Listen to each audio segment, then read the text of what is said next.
मेरी माँ मेरे लिए लड़की तलाश कर रही है, पर मैं तुमसे, सिर्फ तुमसे शादी करना चाहता हूँ।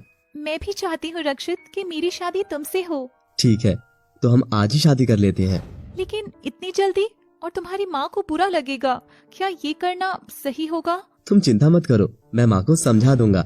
रक्षित और उर्वशी शादी करके घर पहुंच जाते हैं और अपने इकलौते लड़की को जयमाला और दुल्हन के साथ देखकर उसकी माँ रोने लगती है। हे भगवान, ये क्या हो गया? मेरे बेटे ने शादी कर ली। हाँ माँ, ये उर्वशी है। हम एक दूसरे से बहुत प्यार करते हैं, इसलिए हमने शादी कर ली। ठीक है ठीक है, वैसे बहू दहेज नहीं लाई। क्या करते हैं बहू के पिता? माँ जी, मैं तो अनाथ हूँ और दहेज लेना और देना तो गैर कानूनी है। अच्छा बहू, कानून पढ़ा रही है आते ही मुझे। जाओ यहाँ से। घर का काम जानती हो या इतना भी नहीं आता? तुम क्यों चिंता कर रही हो माँ, ये सब कर लेगी। उर्वशी की सास को उसकी जबरदस्ती बनी बहू बिल्कुल पसंद नहीं आती, इसलिए वो मन ही मन उसे अपने घर से निकलवाने की प्लानिंग करती है।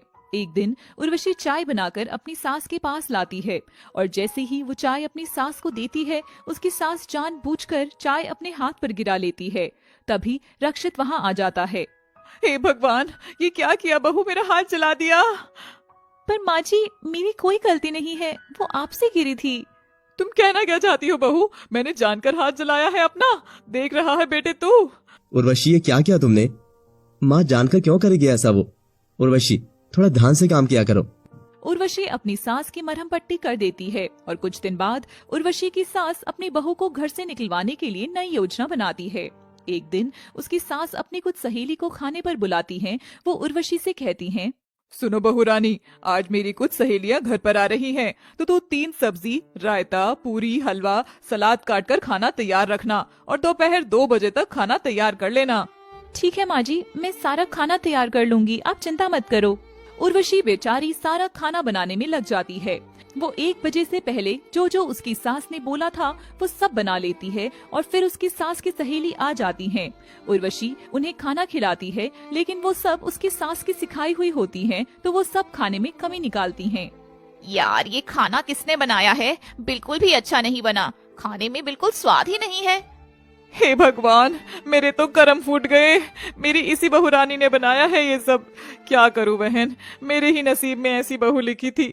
लड़का लाया है अपनी पसंद से, अगर मैं लाती तो चांद का टुकड़ा लाती जो सब काम में परफेक्ट होती। यार, ऐसा खाना खिलाने से तो अच्छा है हमें ना ही बुलाती। वो औरतें खाना खाकर और उर्वशी को ताने देकर वहाँ से चली जाती हैं। उर्वशी ये सब सुनकर बहुत रोती है और उसकी सास कहती है कि करमजली, अगर खाना नहीं बनाना आता था तो मुझे पहले ही बता देती। मेरी इतनी औरतों में बेइज्जती क्यों कराई? अब ये टसवे बहाना बंद कर। और ये बर्तन क्या तेरा बाप करने आएगा? इन्हें कर जल्दी से। उर्वशी बेचारी ने सुबह से कुछ खाया भी नहीं था, वो फिर भी बर्तन करने लग जाती है। फिर शाम के खाने में लग जाती है। शाम को जब उसका पति रक्षित आता है तो उसकी सास रक्षित से कहती है, अरे बेटा, ये कैसी बहू लाया है तू?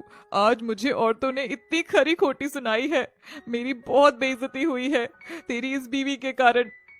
वो सारी बात बता देती है जो जो औरतों ने उर्वशी के बारे में बोला। उर्वशी, ये सब मैं क्या सुन रहा हूँ? तुमने आज खाना इतना गंदा बनाया था कि आज औरतों ने माँ को इतना कुछ सुना दिया। यार, मुझे लगता है कि मैंने ही गलती कर दी तुमसे शादी करके। तुम मेरी माँ को एक सुख भी नहीं दे पा रही हो। उर्वशी रक्षित की बात सुनकर बहुत बुरी तरह से टूट जाती है। उसे ऐसा लगने लगा कि अब रक्षित उसे बिल्कुल प्यार नहीं करता, ना ही उसे समझ रहा है। अगले दिन सास उर्वशी से कहती है, बहू, ओ बहू, मेरे सर में बहुत दर्द है, मुझे सर के दर्द की दवाई देना। लाई माँ जी। और वो अपनी सास को सर के दर्द की दवाई देती है। थोड़ी देर बाद रक्षित वहाँ से गुजर रहा था तो उसकी माँ उसे कहती है कि बेटा सुन, मुझे 1 गिलास पानी देना। बहू ने मुझे सर के दर्द की दवाई दी है, लेकिन पानी देना भूल गई।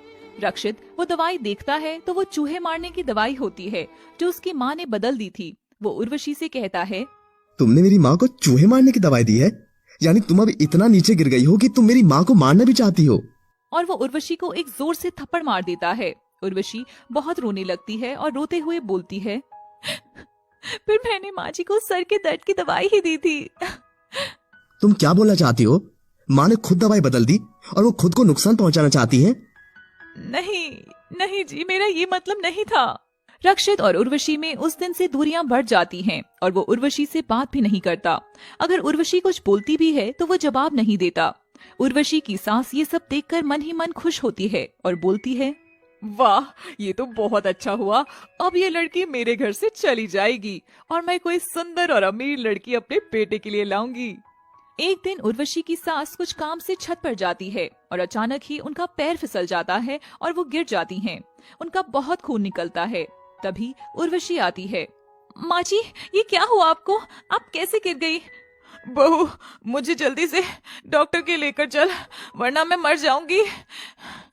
उर्वशी अपनी सास को हॉस्पिटल लेकर जाती है और ज्यादा खून निकलने की वजह से उनके शरीर में खून की कमी हो जाती है। उर्वशी अपना खून देती है, फिर तभी वहाँ रक्षित आ जाता है। ये सब क्या हुआ माँ? कैसे चोट लगी आपको? बेटा, मैं छत से गिर गई और सिर्फ बहू के कारण ही बच पाई हूँ मैं आज। फिर उर्वशी की सास रक्षित को सब बता देती है कि कैसे उसने जानकर गलतफहमी की रक्षित और उर्वशी के बीच। फिर उसकी सास उर्वशी से माफी मांगती है। बेटा, मुझे माफ कर दो उर्वशी। आज तक सिर्फ पैसे वाली बहू चाहिए थी मुझे। तुम्हारी अच्छाई मैंने कभी देखी ही नहीं। कोई बात नहीं माँ जी, आप मेरी सास हो और सास माँ ही होती है। माँ को अपनी बेटी से माफी मांगने की कोई जरूरत नहीं है। फिर वो सब लोग खुशी खुशी रहने लगते हैं।